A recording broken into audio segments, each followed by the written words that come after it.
Good afternoon and welcome. My name is Donna Wallace and I'm the Adult Services Manager at the Auburn Public Library. Thank you for joining us today for What to Know About Vaping, presented by Emily Dooling Hamilton, the Tobacco Prevention Specialist at Healthy Androscoggin. Emily's presentation today will include education on e-cigarettes, vaping, statistics of e-cigarette use, vaping use in Maine, the targeting of youth by media, public health consequences, and resources. Emily has a master's degree in health promotion and disease prevention and has been with Healthy Androscoggin since 2010.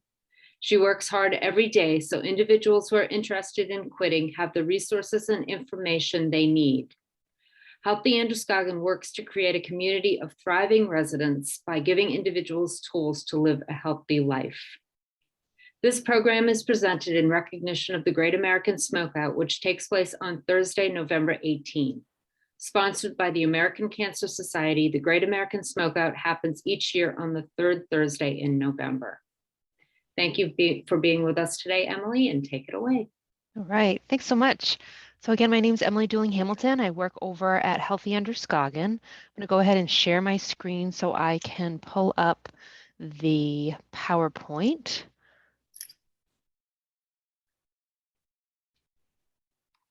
And Donna, would you be willing to give me just a thumbs up that you see that? I do see it. Perfect. Yeah. All right. And so Donna kind of just obviously went over what we're going to talk about today. What e-cigarettes or vaping devices are, some data around that, the public health consequences, and then resources.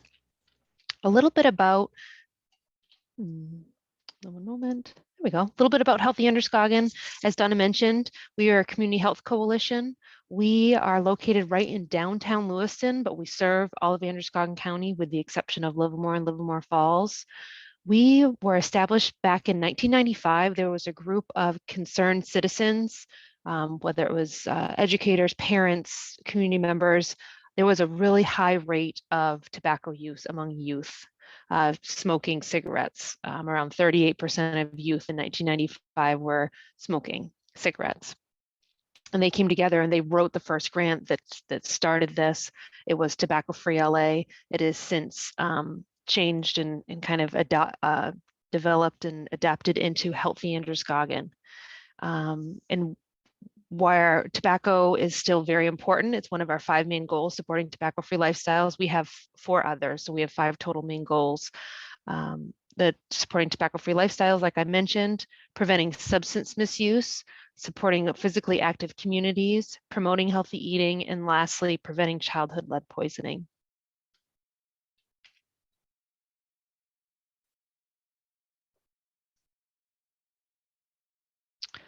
So this is just a quote from the Surgeon General, and it said, "We must take action now to protect the health of our nation's young people." That is nothing far from the truth. We will go over today the alarming rates at which a lot of young people are using tobacco, taking a look at the way that the tobacco companies are marketing and advertising these products to entice young people. Some health effects, the kind of science behind of how these products work. So we'll cover a lot, and then we'll also cover some resources, whether it's for parents to talk with their youth about vaping, or resources for youth to help them quit if they are addicted to these products. Okay, cancel. What is going on? Oh boy. Nope, I don't want that. I'm sorry, my apologies.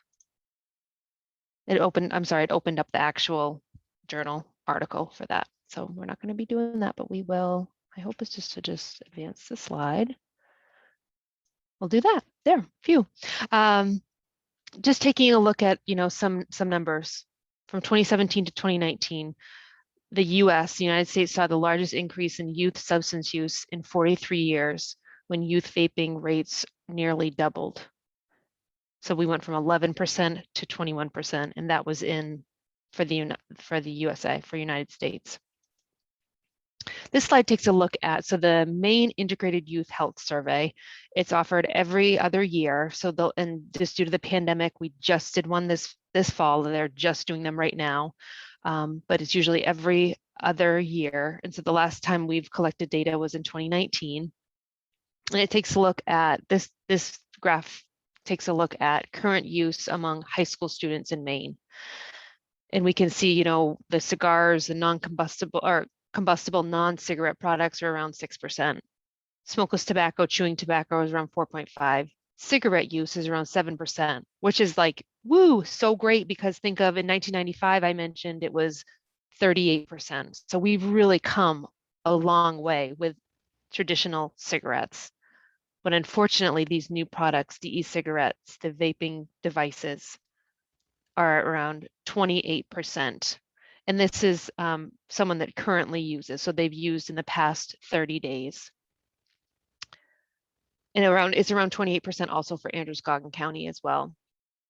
I guess I'm gonna have to use my little mouse. This takes a look at ever use. And so we can see, in 2015, around 34% of high school students ever used. 2017 is around the same. 2019 is around 45%. I won't go through all of those numbers, but it just takes a look at each, in 4 years, we've really jumped. And the blue is high school, the kind of teal color is middle school students. Again, this is in the state of Maine, ever used. So that's about half have ever used, for a high school student, a vaping product or an e-cigarette. So the kind of overarching term of these products is called electronic nicotine delivery systems. I really like to call them e-cigarettes. And so they really, there's different types out there. So they can be called vaporizers, vape pens, hookah pens, electronic cigarettes, tank systems, mods. There's different types. And then there's also different brands, tons of different brands. So like a Juul, for instance, is a brand of an e-cigarette. A Puff Bar is a brand of an e-cigarette. And early on, they were kind of saying it was just harmless water vapor, and that's just not true. What happens is there's a aerosol that is heated up, and we'll kind of go into the science of what's happening, of how these work. But there's a vapor, and there's like an aerosol liquid, and that's what you kind of see if you've ever seen someone use that big puff, is that's an aerosol liquid that is emitted. I kind of talked about this already, but a device that it heats up that liquid. So there always has to be a liquid, and it can't just be water vapor. And it's heated into an aerosol. The user inhales that aerosol. Also these products, so whether it's the e-cigarette, the vape, all of the different brands, different kinds, it's considered a tobacco product. And they really can be harmful. We know that they contain a lot of nicotine. We also know there's like ultrafine particles because of that aerosol. It can be like inhaled really deeply into the lungs. So those like particles can really adhere to the lungs, which can be dangerous. There are flavorings in there that can be linked to different diseases like lung disease. And then these devices also contain heavy metals such as nickel, tin, and lead. So what we know is, they're not safe to use, especially for a young person. A youth, young adult, or pregnant women are really who are not currently using tobacco products should not be using these products. They are the most commonly used tobacco products for young people, for middle school and high school students. These devices also can be used to deliver marijuana, cannabis, and other drugs. There's unintended injury as well. Thinking of these are batteries, and so they can explode. Unfortunately, they've exploded in people's pockets. They've exploded in people's mouths, unfortunately. And something to think about too is poisonings can occur. We'll talk about the different flavors, but those might look like candy to a toddler or young person, and they might ingest those not knowing. Also, a dog or a pet at home might get into these products and chew them, and that can make them very sick. We'll talk a little bit more about that. There's different types of devices. Kind of on the left-hand side is, it almost looks like a traditional cigarette, and that's really kind of we'll talk about different generations of these products, but they've really adapted over time and changed over time. They don't traditionally look like on the far left. They don't really traditionally look like a typical regular cigarette. And then they kind of are, they can be modifiable. They can be rechargeable. Some can be, recharged and then used again. Some you use for a certain amount of time and then you just throw them away. So this takes a look at kind of the evolution of those products. So the first ones were disposable, right? You kind of use them, threw them away, and it almost looked like a traditional cigarette. The tobacco companies, did their market research. They made them more appealing. They made them colorful. They put bedazzled jewels on them. And so the e-cigarettes were kind of that second generation. They were pre-filled or refillable cartridges that you can do. The third generation are those tanks or mods, the third one down. They're kind of bigger, clunkier, and now they've really, that fourth generation, they're flashy, they're easy to maybe be discreet, they're easy to hide. It almost looks like a USB port you could plug into your computer. You can charge it in your computer with using a USB, actually. They're kind of slender, flashy, so they've really adapted and evolved over time. A little bit about how these work. So they, like I talked about, you need a liquid, and it's not just water. And that liquid, that chemical, is heated up. So there's some sort of battery source. The battery source heats up that, on the over here is like an e-juice pod. So if this was your Juul, you would have a battery that would heat up. The juice would heat up, and then the user, like I talked about already, would inhale that, right? And it creates an aerosol vapor. And that's kind of what you see, that big puff. We'll talk a little bit about the Juul. So this is quite a popular, one of the many products out there, but it's quite popular. It's rechargeable, and then you dispose of the pod. And so you kind of replace just the top of that, the bottom part you'd keep. And we really have found out that one pod is equivalent to the same amount of nicotine found in one pack of cigarettes. So if someone uses a couple pods a day, they're smoking a couple packs of cigarettes a day, the amount of nicotine.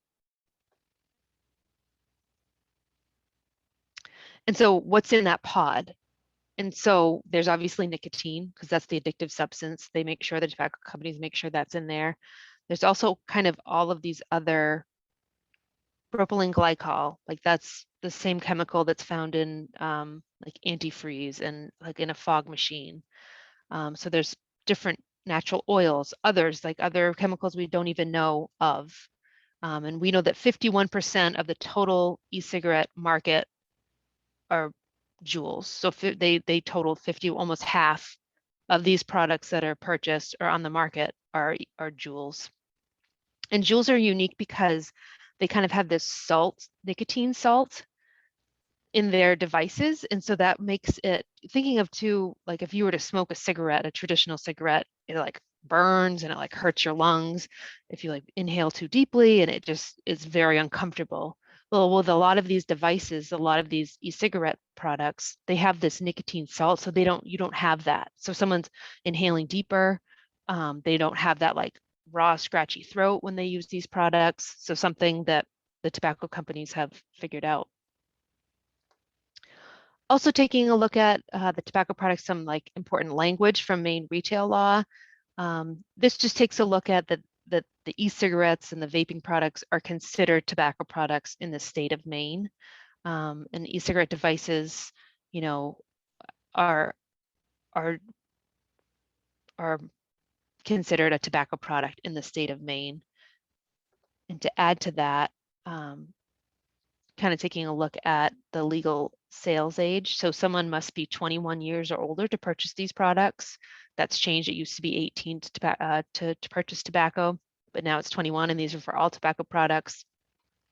These devices, the e-cigarette, the vaping products, are also included in our public place and workplace laws, and also included in our school, like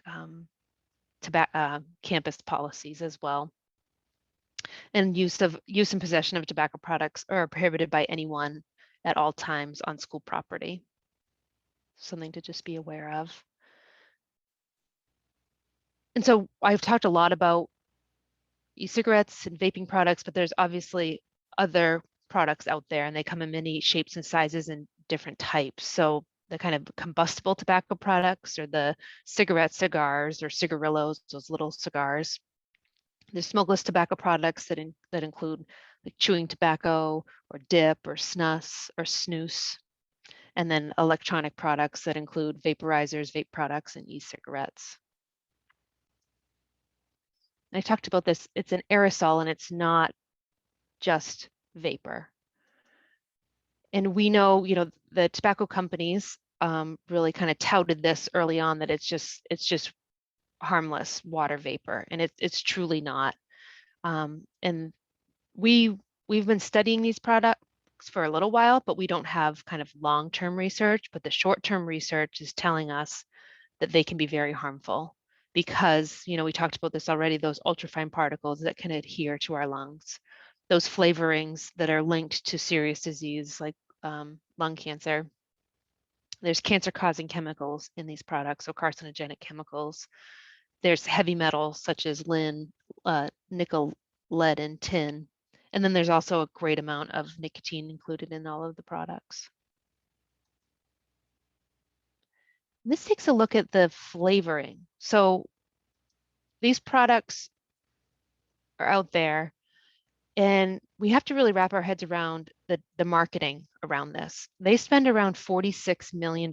They, meaning the tobacco companies, spend about $46 million in Maine in 1 year on marketing. They're marketing to young folks. They're marketing to youth.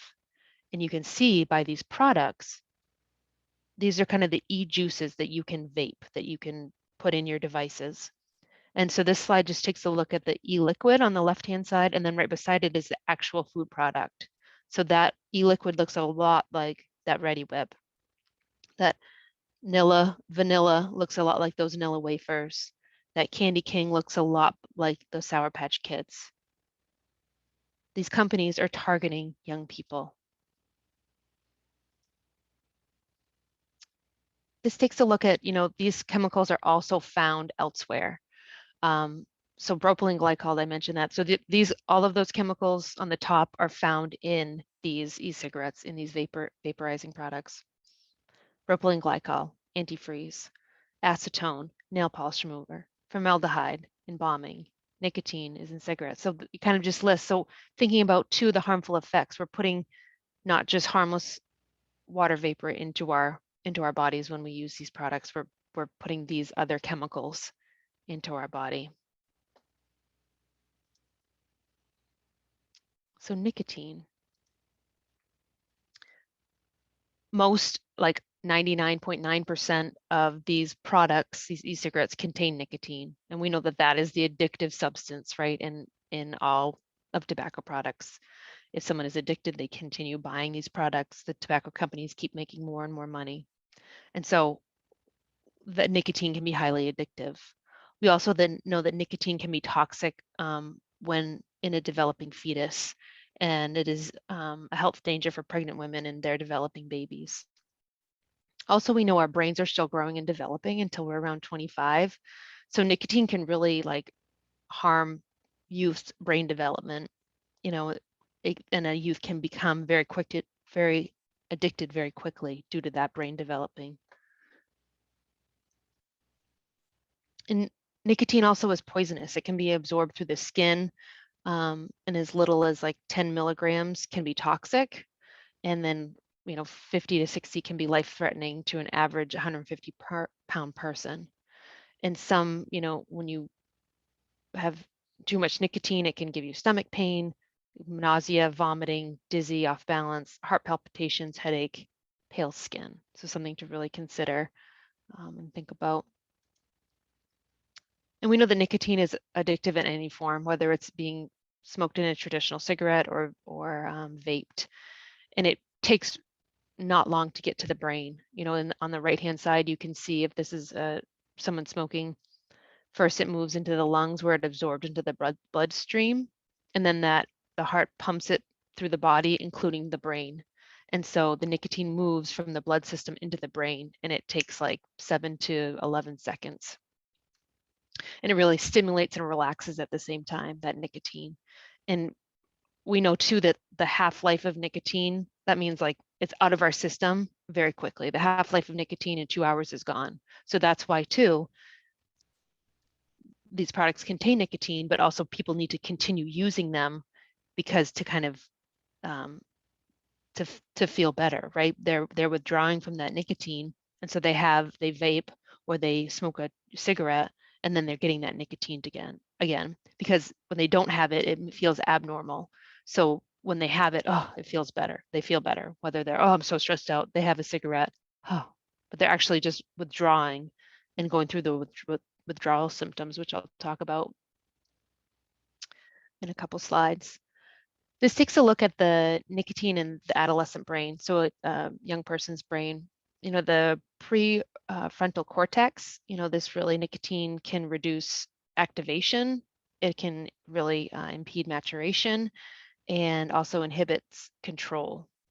So thinking about a youth in their brain anyways, you know, and then for nicotine to do that, that could really exacerbate all of those things. It could interfere with working memory and attention. So thinking of youth in school and learning, it increases risk of developing disorders like depression or schizophrenia. You know, it can also increases the risk of cognitive impair or decline in adulthood, and more prone to addiction with as little as 1 to 2 days of first exposure, and withdrawal symptoms appear less than exposure than an adult. So basically that's what's saying, you know, their brains are still growing and developing, and they can become very addicted very quickly. So I talked about some withdrawal symptoms, right? When that nicotine quickly leaves your body, so you need to continue using these products. When someone is, you know, using nicotine regularly stops, they might feel some of these in varying degrees, but they might have trouble sleeping. They might have a decreased appetite. They might have headache, dizziness. They might be irritable. They might be depressed, nervous. And these are all signs of withdrawal, and nicotine withdrawal is different in everybody, every body, right? And they can be uncomfortable. They can trigger cravings for nicotine. And there are really strategies to help young people cope with their nicotine withdrawal symptoms. There's resources out there, especially for youth, to quit vaping, quit using e-cigarettes, and they're all free.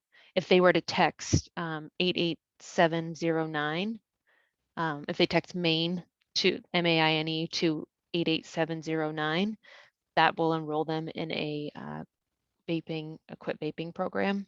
There's also a quit vaping support line. So if you're a concerned parent or caregiver, community member, you can call that number, or you can email novape@mainequitlink.com and learn more. And then there's also the Maine Quit link, or if you called 1-800-QUIT-NOW, that's also a resource not only specific to vaping, but also for any tobacco products. So this just takes a look at e-cigarettes. Are obviously, we've talked about the increase, but they're the most commonly used tobacco product among young people. You know, we looked in the beginning, around 7% of youth, high school students in Maine use cigarettes, whereas it was 38% in 1995, but 28%. And this is in 2019, so these numbers might even be higher now. And there was around 28% currently use e-cigarette products. In 2020, 3.6 million students use e-cigarettes, so that's alarming, and around almost 5% of middle school students. Youth who use e-cigarettes more likely to smoke regular cigarettes in the future. That comes from the Truth Initiative.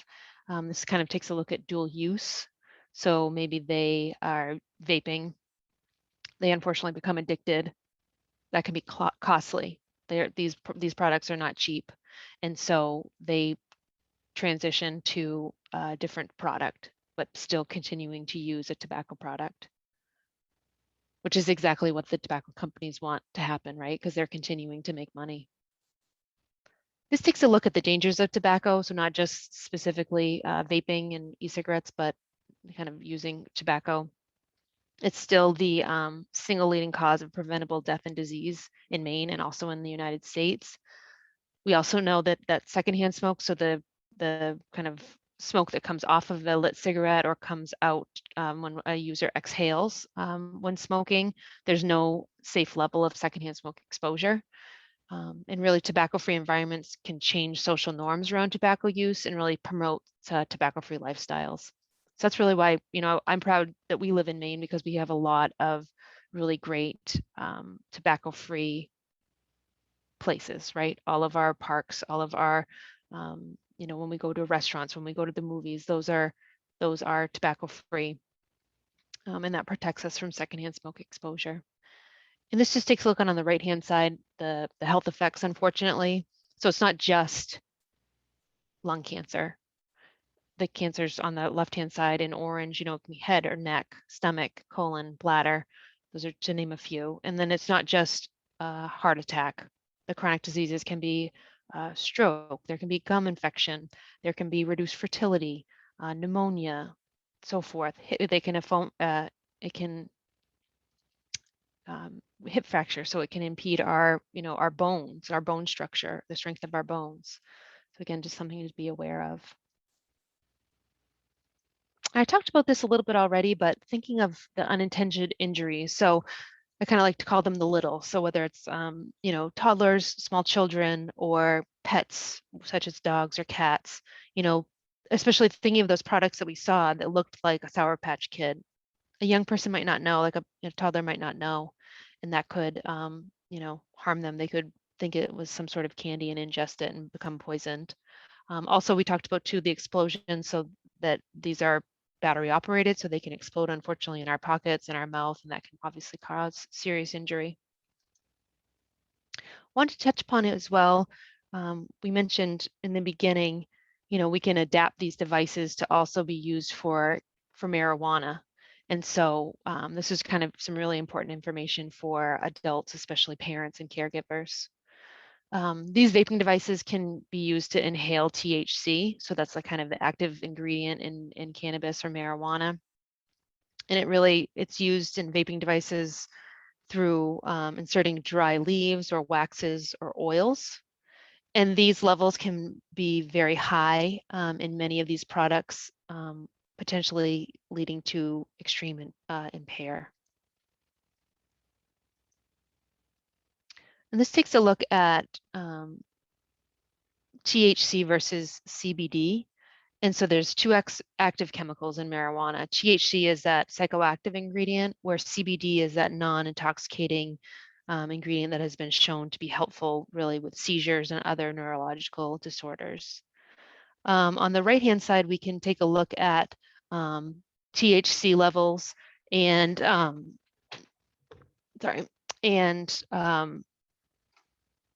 kind of looking at 20 years ago, so it's around 4%, and looking at today, it's around 12%. So that is kind of looking at a serving, like a serving size per se. So it used to be around 4%, and now it's 12%. So it's much higher, right? We're getting youth, and people are getting a lot more THC when they're using. Similarly to CBD levels, 20 years ago it was around 2.8%, whereas today it's around 0.15%. So again, just taking a look at, they're getting a lot more than what they had previously and in years past. What it can do to the brain, especially a teenage brain, a youth brain. We've talked about this a couple times already. Our brains are still growing and developing, right? Therefore, it can really increase the efficiency and to develop critical skills related to problem solving, impulse control, and consequences. So thinking about too, a young adult anyways, right? So this can really affect their critical thinking skills, their impulse control, like this, just kind of wrapping our heads around that. And marijuana can really get in the way of this development, causing like brain circuits and wires to not, brain circuits to wire in less optimal ways. And there's a great website here, drug free. If you go to drugfree.org, and then if the brain development teen behavior, there's a great resource out there to learn more about the teen brain and substances. So thinking of parents and caregivers, talk to youth about not using cannabis and marijuana and other substances. It's really important for adults to note that these impacts can really, the impacts of marijuana differ from the impacts of a fully mature adult brain. Delaying substance use of any kind, especially vaping, marijuana, gives your child the best opportunity to have optimal brain function. So how can we recognize someone that may be vaping THC, especially if like there's no smoke or there's no like that telltale smell? And sometimes that's what can happen when it can be really, when someone vapes THC, it can be really hard to detect because there's no smoke, there's maybe no odor, although you might like catch a quick whiff. The vapor product really dissipates really quickly. However, like smoking, vaping marijuana can result in like bloodshot eyes, dry mouth, and thirst, increase in appetite, and shifts in behavior and mood. And maybe sometimes there's noticeable change in friends or decrease in activities that were once enjoyed. So something to as parent or caregiver to kind of to look for. There's a great resource out there, You Are Prevention, and this takes a look at youth marijuana use and connecting with folks to substance use prevention partners like Healthy Androscoggin. But there's some great resources if folks want to learn more at You Are Prevention. So there's a youth anti-vaping campaign. And these are great. If folks are interested, you can go to vapefreemaine.com and learn more, or if someone's interested, they can contact me, and there's posters and signage out there. But there's a great campaign out there for vaping and really speaking to youth on, don't get sucked in, and talking about, the harmful effects and talking about the amount of nicotine in one pod, or don't get trapped with the don't get sucked into the flavor trap, right? Kind of talking about the tobacco companies really targeting young people on these flavors, and they're enticing youth. So that's available specifically, these are Maine-based campaign. And then two, we talked about the text Maine to 88709 if someone's interested in quitting, vapefreemaine.com. And so again, just some resources out there specifically for youth that are interested in quitting and learning more. So there are things that you can do, right? You can restrict e-cigarette use around people your age. You could have conversations about vaping with young people in your life. You could be an example, be a positive example by not vaping, not using tobacco products. There's many tobacco-free locations in Maine you can visit. You can make your home tobacco and nicotine free, kind of taking a pledge. Or you could participate in a live vape-free online program, which I'll talk about as well, kind of like today. General tips for talking about young people, general tips for talking with young people about substance use. Every day is a teachable moment, and really having through life to have continued conversations about substance use. It's not kind of a one and done conversation. Ask what they think, right? Be engaged, and ask them, kind of an open-ended question about substances and when discussing, when talking with youth. Also being a good listener, right? Whether you gently correct misinformation after they maybe have finished speaking, that's always important. having open and honest conversations, really maintaining a balance for information, positive reinforcement and negative reinforcement, sharing facts, share how you might, how much you value them, remind them of the harms that come from youth, speak with love and love even during the tough moments, and then really setting a positive example, walking the talk, right? Being a positive role model. So just a few general tips. And this kind of takes a look at treatment, kind of a deep dive into the treatment. So I won't kind of go over all of it, but one path doesn't fit all. If a youth texts that Maine to that number, that might not be a one size fits all. That might not be his or her way that they're going to quit. And also what might works for adults might not be effective for adolescents. The nicotine, so NRT has been found to be safe, but no evidence of like significant effectiveness in regards to quit rates. And something to think about too, the sale of nicotine replacement therapy isn't allowed under the age of 18. It's also not FDA approved, but can be used with a provider's discretion. And we really know that counseling has been shown to double quit rates in teens. So teens, their parents, and others, such as whether it's nurses or some guidance counselors, can connect to the Maine Quit link, 1-800-QUIT-NOW, and receive supportive services. And there's also kind of national resources as well. This is Quitting, smoke-free texts for teens also is another one. So there's some local, like we talked about some local, but there's also some nationwide quit resources as well. I've talked about this a couple times, but wanted to say it one more time. There's a youth texting program, right? Text Maine, MAINE, to 88709. And this is really geared towards 13 to 24-year-olds to really help them quit vaping. And it's free, it's confidential, and it's an evidence-based texting program for youth to quit. And this is for parents. I talked about that online program, but if folks are interested, whether it's parents or caregivers, concerned adults, there's a live vape-free program that's out there.